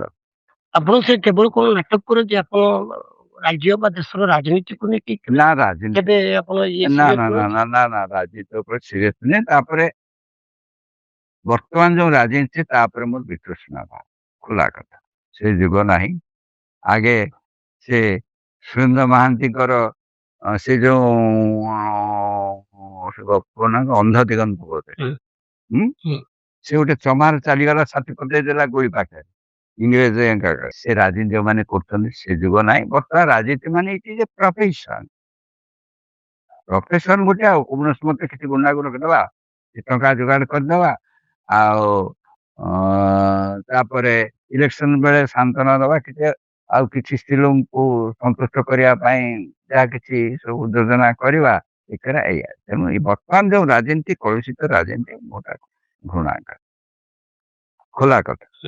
ଯୋଜନା ରଖିଛନ୍ତି ବା କଣ ସ୍ୱପ୍ନ ଆଉ ଆପଣଙ୍କର ଅଛି? ନା, ବଳକା ବଳକା କଣ କଣ ଅଛି? ଗୋଟେ ଜିନିଷ ଅଛି, ସେଟା ହେଇପାରିବ କି ନା, ମୋଗଲ ତାମସାକୁ ଇଣ୍ଟରନ୍ୟାସନାଲ ଆଟମୋସ୍ଫିୟରରେ, ଇଣ୍ଟରନ୍ୟାସନାଲ କଲଚରାଲ ସ୍ପିୟରରେ କିନ୍ତୁ ପ୍ରଚାରିତ କରିବା, ସେଇଟା ହେଇପାରିଲାନି, ହେଇପାରିବ ବି ନାହିଁ। ତାପରେ ସରକାରଙ୍କ ତରଫରୁ ଆମକୁ କିଛି ପ୍ରୋତ୍ସାହନ ନାହିଁ, କିଛି ନାହିଁ, କିଛି ନାହିଁ। ଆମେ ଗୋଟେ କରୁଛେ ଯେ ଅଧିକା ପଇସା କିଛି ଦିଅ, ଆମକୁ ଯେତିକି ସେ ପଇସା ଦଉଛନ୍ତି ସେତିକି ଖର୍ଚ୍ଚ ଆମର, ଅଧିକା ପଇସା ବି ଦବାନି। ଆଉ ସେ ଫେରେ ଆଜି ପ୍ରୋଗ୍ରାମ କରିତେ 7-8 ମାସ ପରେ ଟଙ୍କା ମିଳୁଛି। କଣ କହିବା? ଡାଇନାଟ ହେଲେ ବି ସୁଦ୍ଧା କଣ କିଛି ନା, ସେଇ କେବଳ ଗୋଟେ ପ୍ରୋଜେକ୍ଟ ଦେଇଦେଲେ ଗୁରୁ ଶିଷ୍ୟ ପରମ୍ପରା, ଆଉ କଣ ହେଇଛି କାହିଁ? ସେ ବର୍ତ୍ତମାନ ଗୁରୁ ଶିଷ୍ୟ ପରମ୍ପରା ବନ୍ଦ ହେଇଗଲାଣି। ତାପରେ ଆଉ କିଛି ପ୍ରୟାସ ହେଇନି ତାକୁ ବଞ୍ଚେଇବା। କିଛି କିଛି କିଛି ନା। ମୋଗଲ ମୋଗଲ ଆମର ଭଦ୍ରକର କଲଚରାଲ ମିନିଷ୍ଟର ପ୍ରଫୁଲ୍ଲ ସାମଲ ଥିଲେ, ବର୍ତ୍ତମାନ ତ ସୂର୍ଯ୍ୟବଂଶୀ ସୁର ଅଛନ୍ତି, କେତେ ଆସିଲେଣି କେତେ ଗଲେଣି। କେବଳ ଯୁଗଳ ବାବୁ ମୁଗଲ ତାମସାକୁ ଗୋଟେ ପ୍ରୋତ୍ସାହନ ଦେଇଥିଲେ, ଆଉ କଣ? ମୋଗଲ ତାମସା ବର୍ତ୍ତମାନ ଯେ କଲଚରାଲ ମିନିଷ୍ଟର ଅଛନ୍ତି ସୁରଜ ବାବୁ, ତାକୁ 2 ବର୍ଷ ହେଲା, ଆଉ କଣ କରିବେ ନ କରିବେ ସେଟା ଅଲଗା, କରିପାରନ୍ତି। ମୋଗଲ ତାମସା ବଞ୍ଚି ରହୁ, ଏମିତି ଗଡି ଚାଲୁ ଏବଂ କଣ୍ଟିନ୍ୟୁ କରୁ, ଏବଂ ଏମିତି ଶତାବ୍ଦୀ ଶତାବ୍ଦୀ ଧରି ଲୋକଙ୍କ ପାଖରେ ପହଞ୍ଚୁ ବୋଲି ଉତ୍ତର ପିଢ଼ିଙ୍କୁ ଆପଣ କଣ ପରାମର୍ଶ? ମୁଁ ଉତ୍ତର ପିଢ଼ିକୁ କହୁଛି ଏଇଆ, ମୋଗଲ ତାମସା କଣ ଜାଣ, ଶିଖିକି ତାକୁ ବଞ୍ଚେଇ ରଖ। ଏଇଟା ଗୋଟେ ମୋର ଛାତ୍ର ଗୌରାଙ୍ଗ ବାରିକ, ତାକୁ ମୁଁ ଦିନେ କହିଥିଲି ଯେ ତମେ ଯଦି ଅନ୍ୟ ନାଟକ ଫାଟକ କଣ ଯାହା କରୁଛ କର, ତ ମୋଗଲ ତାମସା ଛାଡ ନା। ସେ ମୋର ଛାତ୍ର, ଏଇଠୁ ଯାଇକି ସେ ଗୋଟେ ରିଜେକ୍ଟ କଲା, ଯୋଉଥିପାଇଁ ସେ ଏଥର ଇଏ ସଙ୍ଗୀତ ନାଟକ ଏକାଡେମୀ, ଏଟା ନୁହେଁ ଜେନେରାଲ ଆୱାର୍ଡଟା ପାଇ। ମୋଗଲ ତାମସା ପାଇଁ 3-4 ଜଣ ପାଇଲେଣି, ଗୌରାଙ୍ଗ ବାରିକ, ତାପରେ ବିଜୟ ବହଳି, ଆଚ୍ଛା ସୁଭାଷ ମଲ୍ଲିକ ଏମାନେ ସୁଯୋଗ ପାଇଛନ୍ତି ମୋଗଲ ସାମ୍ରାଜ୍ୟ ଇଏ ହିସାବରେ ସବୁ ମୋ ଟ୍ରୁପରେ ଥିଲେ। ଆପଣ ବାକି ଜୀବନ କଣ କରିବେ ଆଉ? କଣ କରିବି କଣ ସବୁ ଆପଣଙ୍କର ଡେଲି ରୁଟିନ ଭିତରେ ସେଟା କହିହବନି ହଉ ହଉ କଣ ହେଇଯିବ। ମୁଁ ତ 1958ରେ ନାଟକ କରୁଥିଲି ମୁଁ ଭାବିଥିଲି ଆସି ଏ ଜାଗାରେ ପହଞ୍ଚିବି ସେମିତି ବାକି ଜୀବନଟା ତ ଏଇଟା 86 ବର୍ଷ ହେଇଗଲା ବାକି ଜୀବନ କେତେ ବା ଯାଉ ମୋଗଲ ତାମସା ତ ଚାଲିଛି ଆଉ କଣ ସୁଯୋଗ ଆସୁଛି ଆଉ କଣ ସ୍ୱପ୍ନ ହଉଛି ଦେଖିବା କଣ ହଉଛି। ଆପଣଙ୍କ ଜୀବନ ଆପଣ କେମିତିକା ପଢିଲେ କେମିତିକା ଲାଗିଲା ଆପଣଙ୍କ ଜୀବନ? ମୋ ଜୀବନକୁ ମୋ ଜୀବନଟା ଏଇଆ